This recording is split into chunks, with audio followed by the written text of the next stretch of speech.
Bueno, hay algo, y esto ya es para comenzar a generar el debate. Bueno, uno en el sitio de Mi Plan País puede encontrar el capítulo 4 de lo que es el área económica. Algo muy importante que señalan aquí, que quiero dejar a la consideración de cada uno de ustedes, cuál es la opinión que les merece. Que señalan tres puntos que harían en un futuro gobierno enrumbar. Señala el desempleo, que ya lo hablamos, ¿verdad? Pero señala otros dos puntos que parecen importantes. Dice, el desacertado manejo de la hacienda pública que pone en riesgo al país y sus programas sociales. Y el punto 3 es la pérdida de competitividad que debilita la capacidad de crecer de manera sostenible. David, ¿tú crees que en este gobierno se ha manejado mal, ¿verdad? De una manera ineficaz, o ocupando las palabras que están aquí, de una manera desacertada, la hacienda pública? Bueno, para explicar un poquito mejor hay que entender a qué nos referimos cuando hablamos de la hacienda pública. La hacienda no es más y menos que la administración del dinero que le ingresa al gobierno salvadoreño.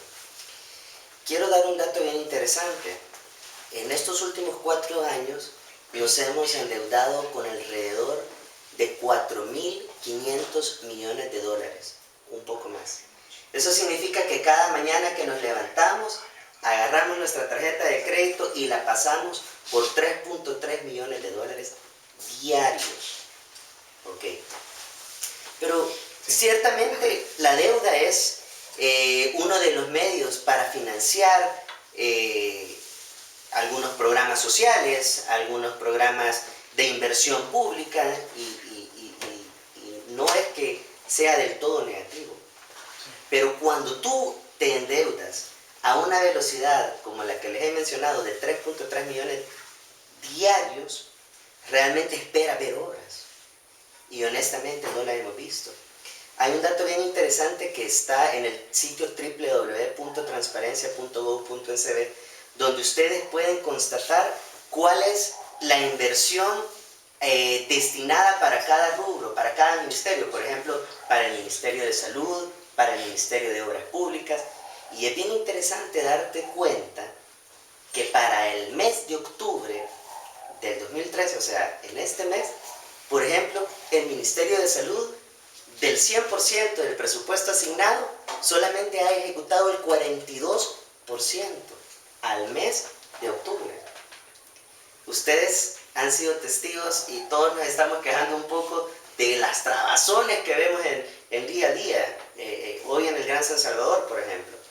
¿Sabían ustedes que al mes de octubre solamente se ha ocupado el 52% del presupuesto total asignado para el Ministerio de Obras Públicas, cuando todo se pudo haber planificado de una manera sistemática, previendo las diferentes etapas necesarias para que no tuviéramos este colapso que actualmente tenemos? Y te quiero dar un dato más interesante. El mayor generador de empleo en nuestro país en los últimos 4 años ha sido el gobierno, tristemente. ¿Y qué significa eso? Que el aparato estatal ha crecido de una manera que ahora tenemos un gran gobierno.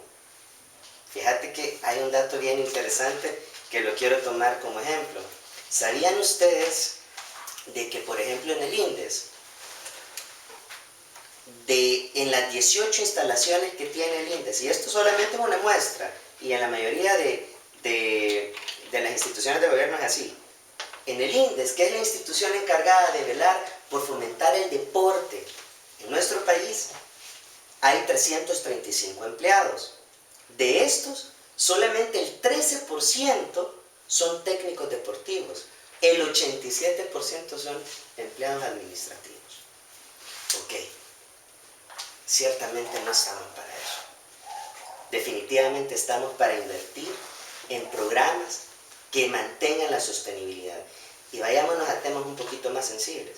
Por ejemplo, el manejo que se le ha dado al subsidio del gas. Todos estábamos acostumbrados a pagar $5, $6 por tango de gas. Ahora ustedes sabrán cuánto nos está costando, arriba de los $10 a veces.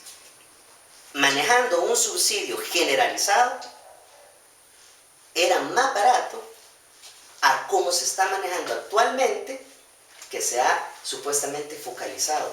Ahora no lo reciben todos el subsidio, lo cual está bien, pero la manera en cómo se ha manejado ha sido de una manera completamente ineficiente.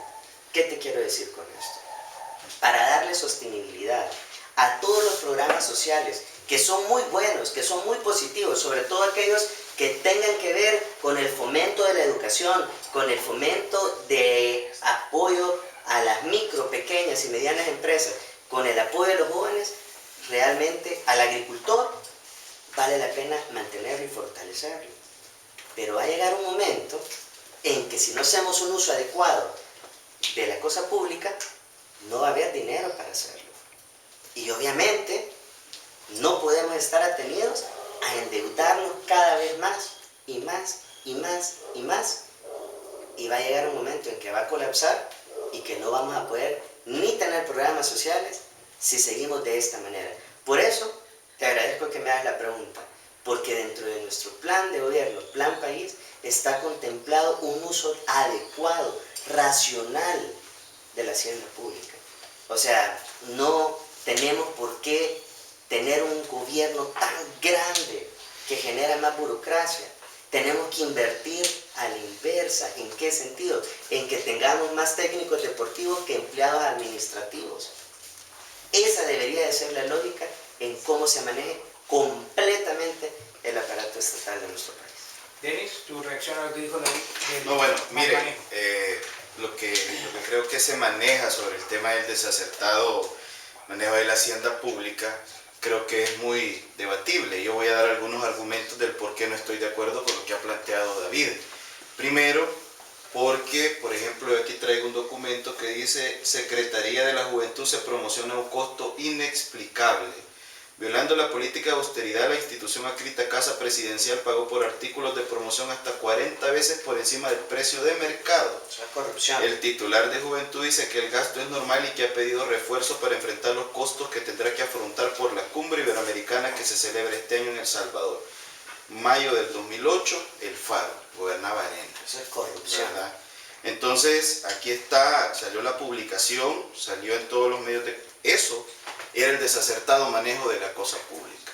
Otras cosas de las desacertadas del manejo son los 165 casos de corrupción denunciados en este momento en la Fiscalía General de la República. El ex Boulevard Diego de Holguín, cuánto tiempo a la vista del pueblo salvadoreño pasó ahí parado. Eso se debió haber terminado hace 8 o 9 años, se terminó hasta este gobierno. Los hospitales de la red pública que tendrían que haber sido reconstruidos bajo un préstamo que se hizo en nombre de Reza, dentro de ellos el hospital de maternidad que tendría que haberse concluido en ese mismo periodo, $28 millones. Eso sí era el mal manejo de la cosa pública, a eso es lo que me refiero. Y que más también un candidato que ha salido señalado que lo que tiene es un finiquito de manera temporal, no es un finiquito en el cual se explica que está libre de todo pecado, por decirlo de esta manera, ¿verdad? Porque ya ha dejado establecido que si en este momento en el juicio él es condenado y no es absuelto, definitivamente él no puede ser candidato presidencial. Entonces, hasta este momento yo aquí les pediría, si hay pruebas de corrupción o del mal manejo de la cosa pública, como lo han hecho muchas veces en las plenarias, en las veces que han tenido los candidatos presidenciales para hablar de este gobierno, pediría que así como el gobierno del FMLN ha presentado esos 165 casos de corrupción ante la Fiscalía General de la República, que algunos de ellos están siendo perseguidos, como por ejemplo el del exministro Nieto de Obras Públicas, y también, así como el exsecretario municipal de la alcaldía de San Salvador, que estuvo señalado porque fue presidente de lista, y que por ahí detectaron y lo condenaron, que se había apropiado de unos terrenos, junto con Miguel Tomás López también. O sea, eso era el mal manejo de la cosa pública. Todo eso hasta este momento creo que se ha superado, y yo invitaría a la población del país, y si en este momento si hay alguien, por ejemplo, que tenga así un caso puntual en el tema de corrupción, están los canales pertinentes, que es la Fiscalía General de la República, para que los pueda investigar. Pero mientras eso no se presente y mientras eso no sea investigado y sea así como planteado como delito, pues como se ha hecho con esto que yo decía anteriormente, y se persiga a los verdaderos culpables, creo que mientras eso no suceda hasta el momento, en estos 4 años se ha tratado de transparentar. Primera vez también que hay una ley de transparencia. En gobiernos anteriores no se tuvo una ley de transparencia, se le negaba información a los medios, se ocultaba información. Ahora creo que es importante también que la Asamblea Legislativa ha dado ese paso en la ley de transparencia y que ha permitido transparentar los procesos. Antes no se sabía para dónde viajaban los diputados, hoy ya todo el mundo puede tener acceso a dónde viajamos, cuánto es lo que se gasta en viáticos. Cosas como esas creo que es importante ir transparentando, porque entre más se transparente el espacio público, los fondos públicos, es mejor, porque ese dinero le pertenece a la gente, no nos pertenece a nosotros. Y otra de las cosas con las que quiero cerrar es que también hubo un presidente que planteó una reforma a la Asamblea Legislativa allá por el año 97, 98, donde le quitó toda la posibilidad a la sección de probidad de investigar cuentas de funcionarios públicos, porque la sección de probidad tenía esa facultad de ir y revisar si un funcionario se había enriquecido de manera lícita o ilícita. Entonces, y se le quitaron esas facultades y se unieron todos los partidos de la derecha en aquel momento para hacer la reforma. Entonces yo creo que es importante, cuando se habla de esto hay que hacerlo con mucho cuidado, porque si no se maneja de esa manera podemos caer en vacíos y podemos estar aquí hablando cosas que no tienen nada que ver con la realidad que ahorita está viviendo el país.